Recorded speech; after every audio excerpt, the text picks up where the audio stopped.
The S&P 500 index reaches new highs. A look at the current market outlook. In recent news, the S&P 500 index, SPX, has achieved a significant milestone by closing above 5,000 for the first time. Over the next few minutes, we will delve into our conservative S&P 500 strategy, the potential for further market growth, and the current economic indicators that may impact the stock market.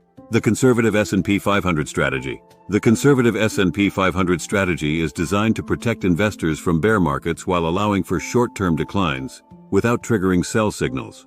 This long-term strategy relies on chart analysis, rather than emotions or news events to make investment decisions. By employing this approach, investors aim to mitigate risks and maximize returns. Market outlook. While the recent news of the SPX closing above 5,000 may contribute to short-term market growth, the focus will eventually shift to earnings and economic news. One positive development is the potential start of a small-cap rally, which could further propel the overall upward momentum of the stock market. Economic indicators. Economists have revised their forecast for a recession in the first half of 2024, indicating a lower chance of negative growth. Additionally, the president of the Philadelphia Federal Reserve has noted that inflation is slowing towards pre-pandemic levels, suggesting a soft landing for the U.S. economy.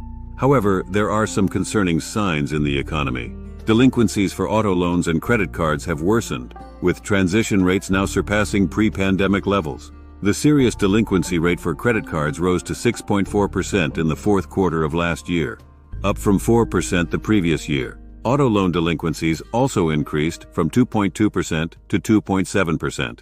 In terms of economic reports, the ISM Services PMI for the U.S. showed strong growth in the services sector, driven by new orders, employment, and supplier deliveries. On the other hand, the Real Clear Markets TIP Economic Optimism Index fell in February, indicating a decline in optimism about the economy. The U.S. trade deficit narrowed in 2023, reaching its lowest level in 3 years. This was primarily due to lower oil prices and a slowdown in demand for goods. Meanwhile, exports rose to a record high. Conclusion. Despite the mixed economic indicators, the SPX position in the conservative S&P 500 strategy remains bullish. For aggressive traders, considering the Ridex Nova S&P 500 fund or other bullish S&P 500 index funds or ETFs is advised. As the market continues to evolve, investors should closely monitor earnings reports, economic news, and indicators to make informed investment decisions. By staying informed and employing a long-term strategy, investors can navigate the ever-changing stock market landscape with confidence. As always, do not forget to like and subscribe to our channel, All Things Money, to see more content like this.